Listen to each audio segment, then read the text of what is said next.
How to hide Windows 10 taskbar. Hey Windows 10 users, want to maximize your screen space by hiding the taskbar when it's not in use. In this tutorial, I'll show you how to easily hide the taskbar in Windows. Let's get started. Go to any empty space on the taskbar and right click and select taskbar settings. From the context menu, in the settings window that opens, scroll down to find the taskbar behavior section.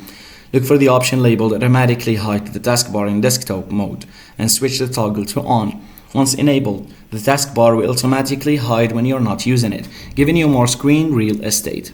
You can further customize the taskbar behavior by exploring other options in the taskbar settings, such as hiding it in tablet mode or in full screen apps. Voila! By following these simple steps, you've successfully hidden the taskbar in Windows 10, allowing you to enjoy a clutter-free workspace and focus on your tasks. Subscribe for more useful tips and tricks for Windows. Hit the like button and share the video, and see you in the next one.